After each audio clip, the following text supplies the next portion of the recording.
저에게는 30 중반을 넘어가는 형이 하나 있습니다. 동생도 있고요. 이 이야기는 제 형과 형수님에 관한 이야기입니다. 지금은 30 중반을 살짝 넘은 젊은 나이에 벌써 300억대 부자지만 예전엔 정말 한심한 청년 백수에다가 형수님은 술집 아가씨 출신인 두 분의 이야기입니다. 제 형은 어릴 적부터 머리가 비상해서 주위 사람들의 기대를 혼자 독차지하며 자랐습니다. 지금 생각하니 그게 형한테는 큰 부담이 되었을지도 모른다는 생각도 드네요. 늘 1등만 하던 형이 고등학교에 들어가면서부터 공부에 흥미를 잃기 시작하더니 끝내는 지방에 별로 유명하지도 않은 대학에 들어가더군요.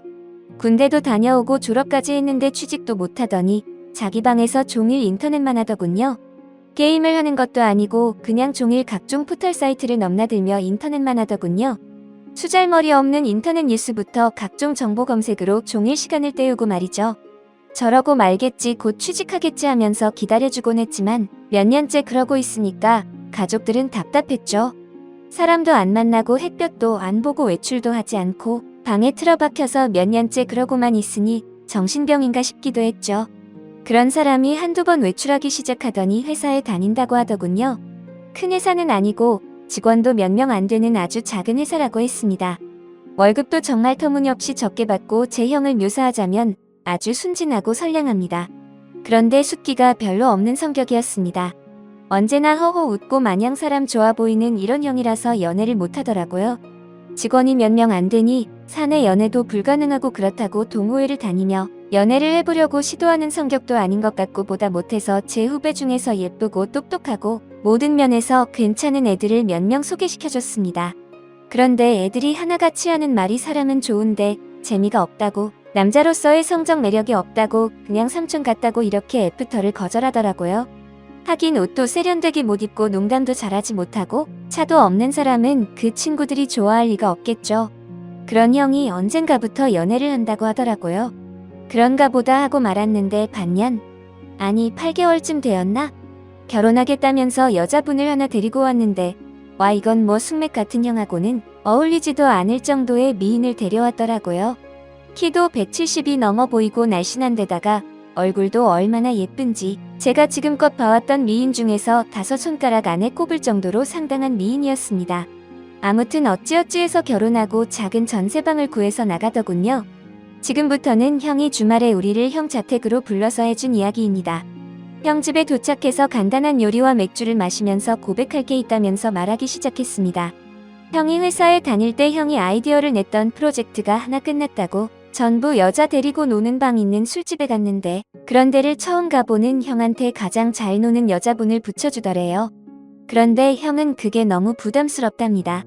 자기가 너무 놀 줄을 몰라서 피해를 줄까봐 놀고 나서 이 차를 또 다른 술집으로 옮겼는데 거기선 아예 형한테 가장 예쁘고 차분한 아가씨를 붙여주고 그냥 구석에서 얘기나 하라고 했다네요.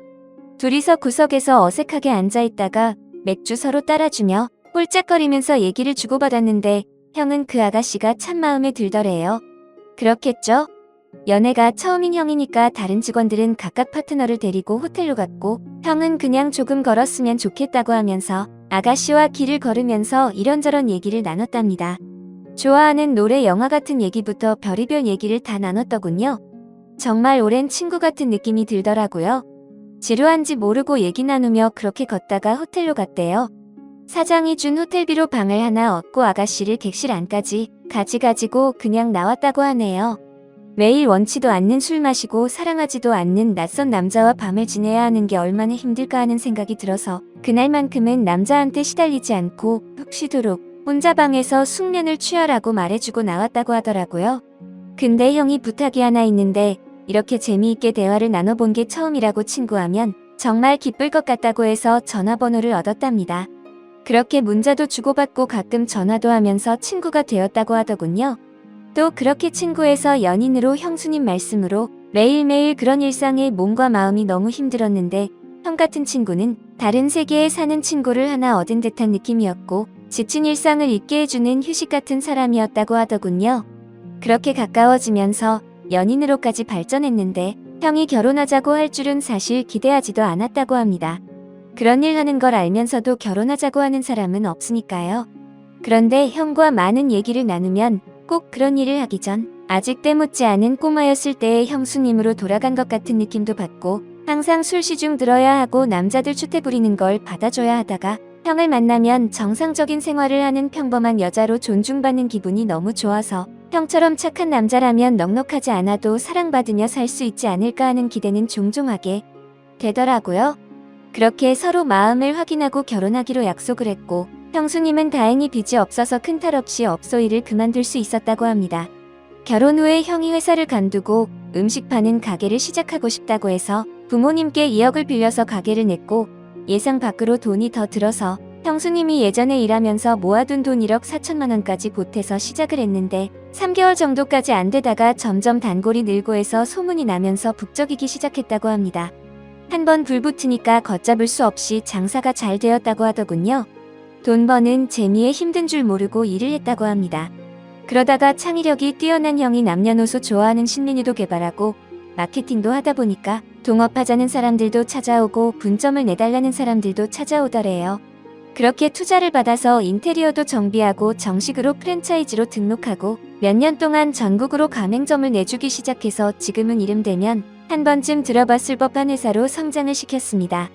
소스 제조랑 가공법에 대한 특허도 출원하고 원재료 가공 납품하는 공장도 세웠고 해외 수출 계약도 했다더군요. 회사를 간두고 해본 적도 없는 음식 사업에 도전한다고 했을 때 다들 말렸죠. 새 집 건너 한 집이 음식점이라고. 그런데 형수님은 당신이 하고 싶고 자신이 있으면 하라고 응원해주더랍니다. 망해서 다 털어먹어도 동네에서 분식점 하면서 살면 되지. 설마 이렇게 젊고 건강한 두 남녀가 산입에 거미줄 치겠냐면서 해보라고 했다더군요. 자기가 모았던 1억 4천만 원 통장까지 내주면서 정말 힘들었다고 합니다. 그런데 프랜차이즈로 등록을 시키고 가맹점 내주면서 더 힘들었다고 합니다. 자기가 까딱 잘못해서 자기 믿고 가맹점 낸 점주들이 망하며 가맹점 하나당 가정 1개가 파탄난다는 책임감 때문에 잠을 못 잤다고 합니다. 하루에 2-3시간 정도밖에 안 자면서 소스 개발, 메뉴 개발, 투자자들 찾아다니고 시장 분석하러 다니고 점주들 장사 잘하라고 자기 비결남은 책자 제작해서 돌리고 그랬다고 합니다. 창업시장은 엄청 위험해서 열에 8, 9은 망한다면서 한 달 새에도 수없이 많은 새로운 프랜차이즈들이 생겨나고 사라지는데 외국 자본을 등에 업고 국내 진출한 외국계 프랜차이즈나 대기업 계열 프랜차이즈가 아니면 꽤 잘한다고 하는 프랜차이즈들도 수명이 5년을 넘기기 힘들다고 하네요.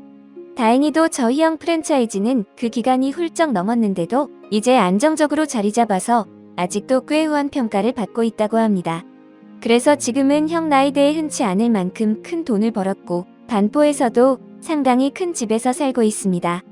형수님이 이제 내주만 하는 가정주부로만 지내고 싶다고 해서 형이 양평 쪽에 전원주택을 지으려고 했는데 형수님은 형이 출퇴근하는데 너무 힘드실 거라고 서울 복판에 집을 얻었다고 하더군요.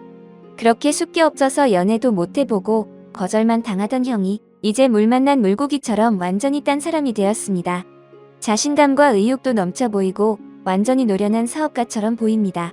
비싼 맞춤 슈트를 입고 기사까지 있는 차를 타고 다니니까 제 형이지만 참 다른 사람처럼 느껴지더군요. 이래서 사람 팔자 알 수 없다고 하나 봅니다. 엉뚱하고 세상 물정 모르는 샌딩 같지만 워낙 기발한 사람이어서 언제가 되었든 늦게라도 성공은 할 것 같다고 마음 한구석에 믿음 같은 건 있었지만 이렇게 근사하게 되리라고는 예상을 넘어서서 신기하더군요. 형은 하루하루가 돈이랍니다. 하루하루 들어오는 돈도 돈이지만 하루에 하는 결정 하나로 큰 이익을 벌어들일 수도 있고 다른 아이템을 찾으러 다니고 사람들 만나러 다니는 게 전부 돈을 보장해주는 일들이라서 너무 시간이 부족하다고 합니다. 그래서 집에 늦게 들어가고 주중에 형수님과 시간을 보내주지 못해서 늘 미안해서 수시로 형수님한테 전화를 걸어서 사랑한다고 말해준다고 합니다. 그리고 주말 주일은 정말 중요한 일이 있지 않은 이상 오직 형수님과 아기만을 위해서 시간을 보낸다고 하더군요. 주말 주일은 형이 청소하고 설거지하고 요리까지 해서 먹인다고 합니다. 주중 동안 그렇게 일하고 주말까지 그러면 힘들지 않냐고 하니까 자기는 사랑하는 아내랑 아이를 위해서 음식하고 설거지하면서 쉬게 해줄 수 있다는 게 너무 행복하다고 합니다.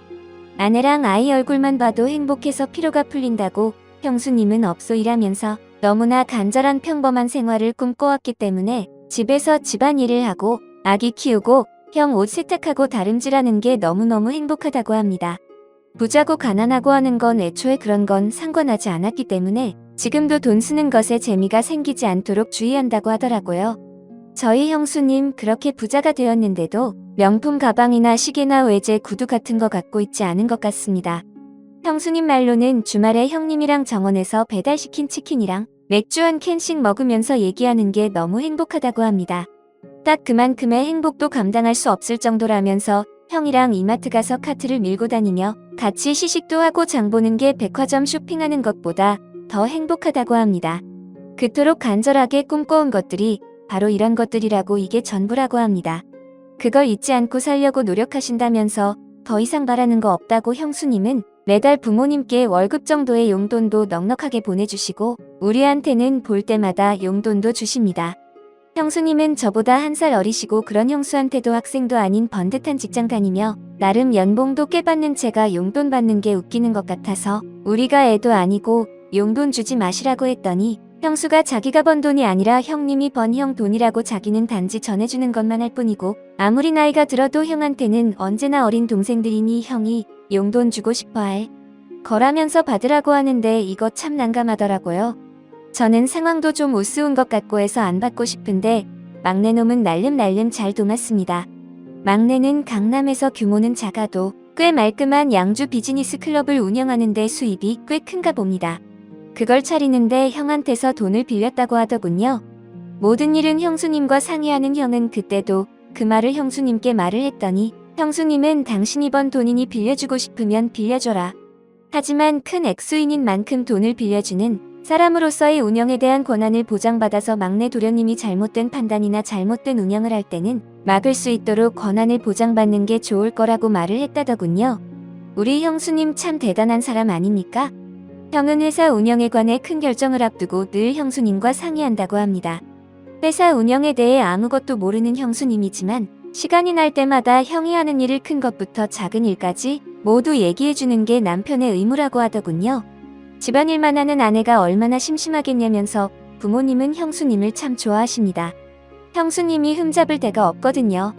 남편한테 잘하고 시부모님께 잘하고 참하고 인물도 훌륭하고 뭐 보는 사람마다 며느리 칭찬을 하니까요. 저희 아버지 어머니도 형수님을 딸처럼 아끼십니다. 늘 우리 딸 그러시거든요. 처음엔 형수님 외모가 너무 바비 인형 같아서 어리숙한 형 등쳐먹으려는 꽃뱀이 아닐까 하는 의심도 있었지만 지금은 존경스러울 정도입니다. 시부모님과 우리가 형수님께 너무 잘 대해줘서 형수님은 자신의 과거에 대해 숨겨온 것에 대해 지금껏 늘 죄책감을 느끼고 살았다고 합니다. 그래서 털어놓고 싶어서 지금에서야 우리한테 말하는 거라고. 그래서 저는 누가 뭐래도 형수님은 우리 식구들이 가장 좋아하는 우리 형수님이었고 앞으로도 그럴 겁니다. 형님과 형수님이 성실하게 살았다는 건 알았지만 그렇게 남들보다 몇 배로 애를 쓰며 살았다는 것까지는 몰랐네요. 형수님 앞으로도 우리 형님 잘 부탁드립니다. 고맙습니다. 하면서 절을 하니까 형수님이 고맙다면서 우시더라고요. 저까지 마음이 아프더라고요. 얼마나 마음을 고생하셨으면 인간적으로 존경스럽더라고요. 잠도 못 자고 남들보다 더 애쓰며 살았고 그 정도의 큰 규모의 사업체를 잘 이끌어가고 있고 부자임에도 사치하지 않고 참 건전하고 예쁘게 사는 걸 보니 내 형님 내 형수님이지만 인간적으로 너무 보기 좋습니다. 아버지 어머니께는 아직 말씀은 드리지 않는 게 좋겠다고 했습니다. 저희야 젊으니까 이해할 수 있지만 어른들은 그렇지 않을 수가 있거든요. 죄책감을 덜기 위해서 말씀드렸다가 혹시나 더 큰 걸 감당하셔야 할까봐 서로 상처가 될 수 있는 사항이잖아요. 막내 이놈은 그 자리에서는 형들 의견이 그렇다면 자기도 따르겠다고 해놓고서는 나중에 우리끼리 나가서 한잔할 때는 이런 말을 하더라고요. 난 큰형처럼 절대 못해. 내 여자 과거가 그런 걸 모르면 또 몰라도 알면서 어떻게 결혼을 해. 솔직히 얼굴 볼 때마다 과거 이 여자가 무슨 짓을 했을지 자꾸 생각나서 도저히 결혼은 안 될 것 같아. 그러니까 형님은 담배 하나 끊기도 그렇게 어려운데 과거를 끊어내기가 얼마나 힘들었겠냐. 그 과거는 아마 너희 형수가 죽을 때까지 가슴에 짐처럼 얹어 있을 거다. 할 수만 있다면 컴퓨터처럼 완전히 포맷해서 너희 형수 기억 속에서 싹 지워주고 싶은데 그렇게 할 수 없어서 네 형수 얼굴 볼 때마다 애써 밝게 보이려고 노력하는 것 같아서 안쓰럽고 불쌍해서 난 가슴이 아프다. 내가 할 수 있는 최선은 너희 형수가 그걸 의식하지 않고 살도록 너무 행복해서 그런 거 떠올릴 겨를 덮을 만큼 행복하게 만들어주는 거다. 나한텐 세상에서 가장 고마운 사람이고 가장 아픈 사람이다. 너희도 곁에 있어주는 것 하나만으로도 고마운 그런 사람 만나게 된다면 형 심정 이해할 거다. 라고 말하더군요. 그때 형을 소개시켜줬던 그 애들 중 몇 명은 아직도 시집 못 가고 저 만날 때마다 친구나 후배 중에 좋은 사람 있으면 소개시켜달라고 징징거립니다. 얘네가 사람 보는 안목만 있었더라면 팔자가 달라졌을 텐데 말이죠. 형은 여자에게 너무나 헌신적인 사람이어서 웬만한 어떤 여자분과 결혼을 했어도 다정하고 행복하게 살았을 겁니다. 형수 또한 웬만한 어떤 남자를 만나 결혼을 했어도 내조 잘하고 참한 아내로 훌륭한 가정을 만들어 갔을 겁니다. 둘이 만나게 된 건 우연도 아니고 운명도 아니고 오직 행복한 결혼 생활 그 하나만을 꿈꿔온 간절함의 톱니가 서로 맞아떨어져서 둘이 하나로 블록처럼 깨 맞춰진 게 아닌가 합니다. 다른 사람들을 만났어도 인연이 되지 못한 건 서로에게 기대하는 이상이 달랐기 때문에 끝내 인연이 될 수 없었던 것이고 저희 형님과 형수님 이야기는 여기까지입니다.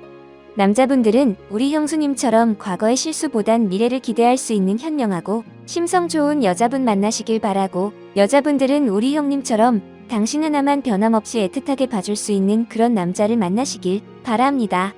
오늘 제가 준비한 사연은 여기까지입니다. 여러분들은 어떻게 생각하시나요? 좋아요 눌러주신 여러분들 항상 감사드리며 저는 내일 더 재미있는 사연으로 찾아뵙겠습니다. 감사합니다. 다음 사연입니다. 안녕하세요. 저와 남편은 사내 커플이었습니다. 제가 처음에 남편의 부하로 들어갔다가 스튜디오 관련인 타 부서로 이동해서 거기서 조금 핀 케이스입니다. 그 사실을 결혼 전부터 알아서 그런지 시어머니가 저를 아주 무슨 자기 아들이 회사에서 애지중지해줘서 편하게 일하는 줄 알고 부하였다니까 급여도 별거 아닌 거로 봐요. 사실 이전 한쪽이 팔리는 아이템을 만들어 지금은 제 쪽이 더 입지적으로 튼튼하고 급여도 비슷할 수준까지 상승을 했거든요. 보너스로 따지면 더 많네요. 그걸 몰랐을 때는 여자가 벌면 얼마나 버냐 자기 아들이 회사에서 신경 하나 덜 쓰게 집에서 살림이나 해라 제 아침도 못 먹고 나가는 거 들으면 가슴 아프다 블라블라 하기에 남편이 연봉을 까고 이 사람 저보다 잘 나가면 잘 나갔지 못한 사람 아니라고 질러버렸습니다. 그 후로는 레퍼토리가 바뀌어서 돈 많이 벌어도 시부모에게 하나도 안 가져오는 며느리가 뭐가 이쁘냐 난 나 용돈 주는 아들이 최고다 일만 하고 애도 안 낳으니 섭섭하다. 넌 일이 중요하냐 시댁 행사가 중요하냐 시댁 행사가 중요한 거다 내가 아무리 일을 잘해도 결국 애 낳고 회사를 간두면 우리 아들이 먹여 살린다. 지금 아무리 일해봤자 나중에 쓸모없는 거 되니 그냥 그만두고 빨리 애 낳고 아들을 챙겨줘라 이러더라고요. 그래서 저 말을 몇 달을 참다가 거하게 한바탕 했습니다. 대충 기억나는 대로 말하면 전 뭐라건 일을 계속할 거예요. 집에 들어앉아서 집안일만 할 생각도 없고요. 저 사람도 성인이니 자기 앞가림을 제게 맡기면 안 되죠. 그리고 결정적인 게 저는 10년 후에 제 모습이 집에서 애나 보고 남편 밥이나 하는 거라면 지금 당장 여기서 혀 깨물고 죽어버릴 거예요. 라고 했거든요. 그러니까 시어머니가 들어누우셨다네요. 제가 전업주부분들을 비하할 의도는 없었고 그냥 하도 저를 비하하시고 들뽑으시게 나오는 대로 말했는데 남편은 이번엔 내가 잘못했다고 하네요. 평생 남편과 아들 뒷바라지만 하신 분께 그 인생을 송두리째 부정하는 말을 했으니 어머니 누우시는 거 당연하다 이번엔 내가 먼저 사과하라기에 전 싫다고 했습니다. 당신 인생 부정당하는 건 싫으면서 왜 내 인생은 그렇게 부정하고 끌어내리지 못해 악을 썼냐고요? 난 전혀 잘못했다는 생각 안 하고 사과하지 않겠다고 했더니 그 시대에 그렇게 살 수밖에 없었고 넌 많은 선택지가 있었으니 선택지 하나 없던 어머니 인생을 불쌍하게 여겨서 좀 사과하면 안 되느냐 하네요. 전 절대로 사과할 생각이 없는데 제가 정말로 잘못했으면 먼저 사과를 할 상황인가요? 추가 아직 일이 해결되지는 않았고요. 그냥 남편과는 평행성 상태입니다. 남편은 어머니가 잘못한 거 인정한다 자기가 방패 못 친 것도 인정한다 하지만 본인 어머니는 평생 고운 말만 쓰시고 고운 말만 들으시려 신앙생활도 열심히 하고 노력하신 분인데 며느리가 혀 깨문다는 말을 하니 충격을 받으셨을 거다. 그건 내가 사과해줬으면 좋겠다. 내가 먼저 사과하면 앞으로 이런 일이 재발하지 않도록 자기가 노력하겠다 이런 입장입니다. 솔직히 말하자면 고운 말 어쩌고 하는 건 제가 보기엔 가소롭고요. 결혼 전에는 그렇게 저나 친정을 칭찬하시다가 결혼하고 얼마 안 있어 하시는 말씀은 듣기 참 거북했습니다. 우리 아들은 교사 약사 선자리도 많이 들어왔는데 에서 시작을 해서 요리도 이렇게 못해서 어디다 쓰냐 하셨죠? 네, 요리 못합니다. 근데 그건 남편도 마찬가지고요. 너 우리 집 재산은 기억하니? 며느리가 되나서 시아버지 생신도 안 차리고 시아버지 섭섭하시겠다라는 말도 많이 하시고요. 시부모님 생신 때는 남편 주도로 외식하고 있습니다. 너희 오빠는 왜 그 나이 되도록 결혼을 못하니? 문제 있니? 동남아 천우야라도 사와야 되는 거 아니니? 라는 말도 서슴지 않고 하셨네요. 네, 5살 연상 오빠 아직 결혼 안 했습니다.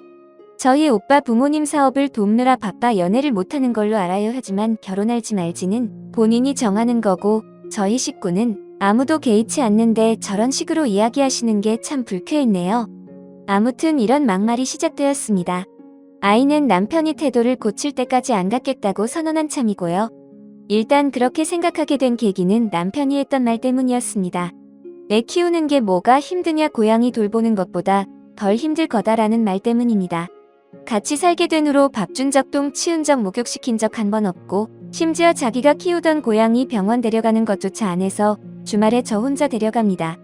그러면서 2마리 다 절 잘 따르니 역시 동물이나 사람이나 엄마만 따른다고 투덜투덜, 아니 밥 주는 사람 따르는 게 당연하죠. 그리고 아이를 갖고 싶어도 관계가 거의 없는데 이것도 저는 남편의 탓이 크다고 생각합니다. 남편의 취미가 게임이라 퇴근 후 항상 게임을 하는데 안 말리면 새벽 1~2시까지 해요. 좀 일찍 잠자리에 들면 휴대전화기나 휴대용 게임기로 하고 싶은 거 다 하고 12시 넘어서야 슬금슬금 절건드리는데 새벽 6시에 일어나는 저는 12시만 되면 골아떨어져요.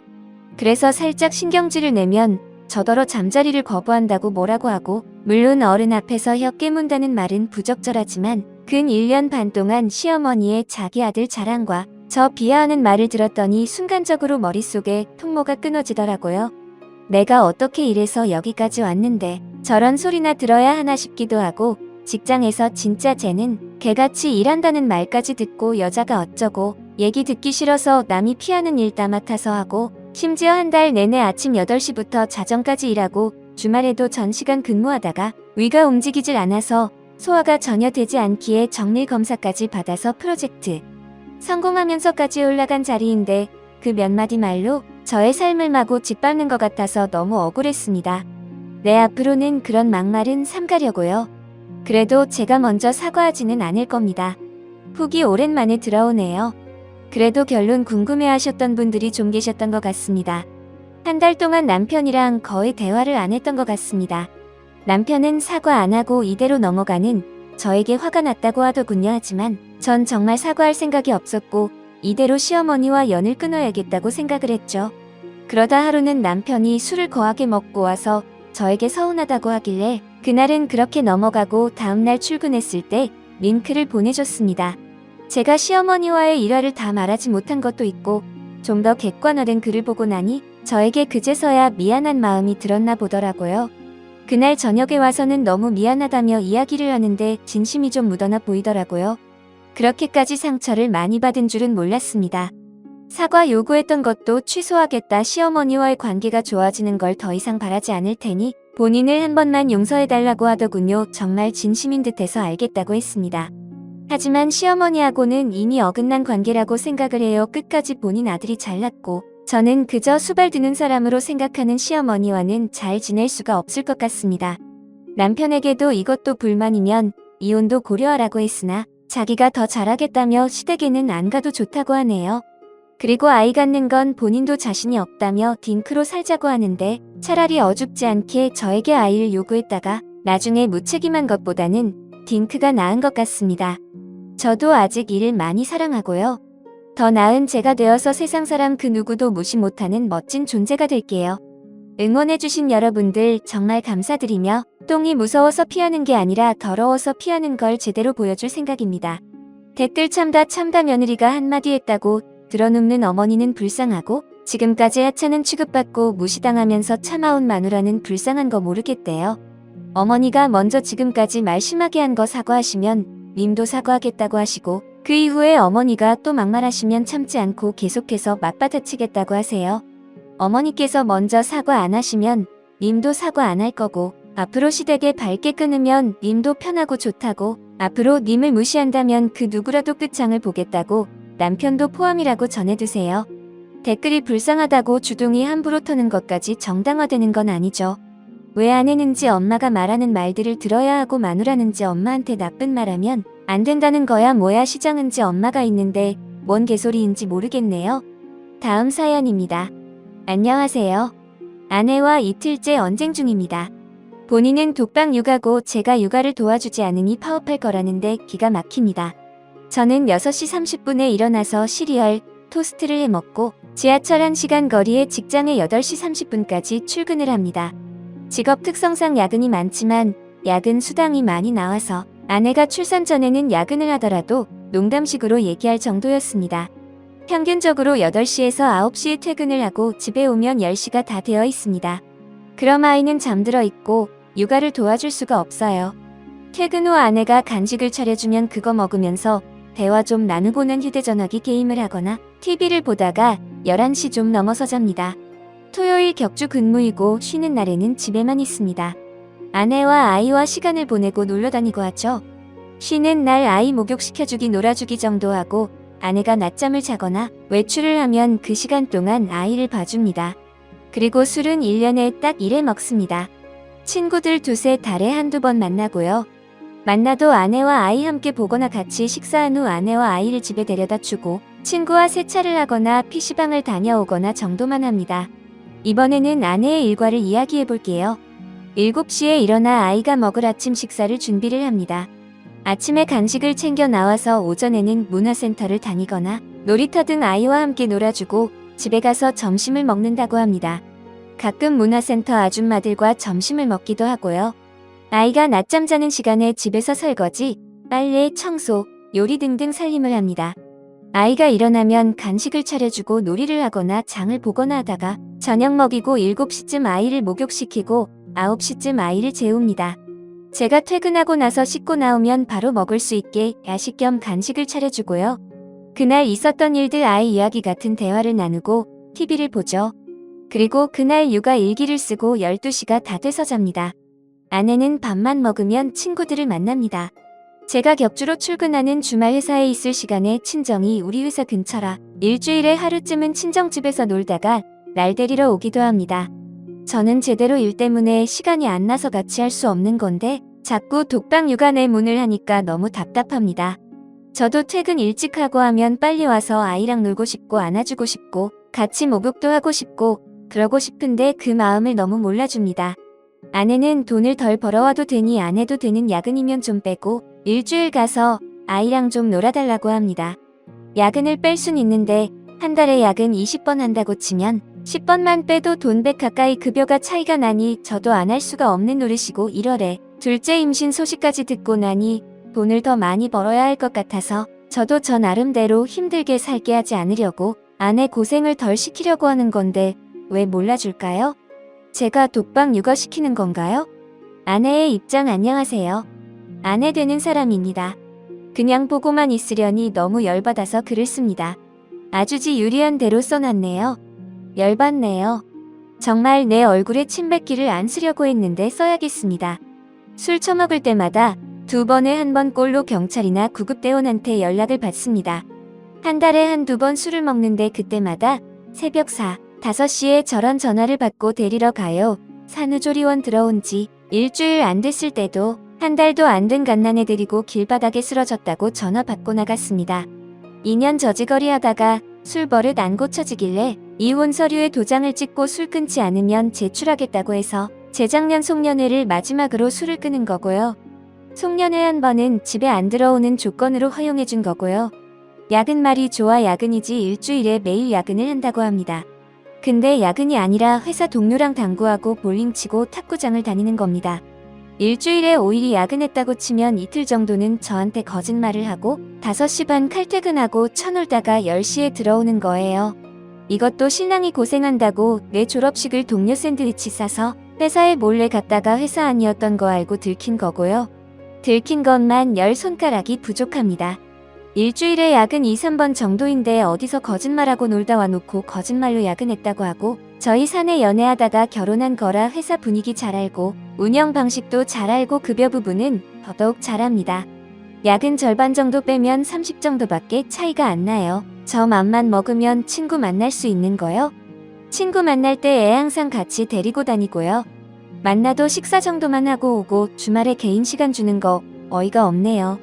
목욕탕 다녀오거나 커피 한 잔 먹고 오거나 병원 다녀오거나 하는 1시간 남짓 애 봐준 거 보고 개인 시간 준 거라고 합니다.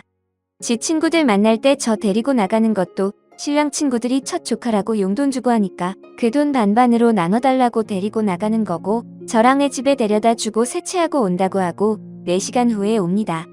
PC방에 간다 하고 휴대전화기 꺼놓고 새벽에 들어온 적도 여러 번이에요.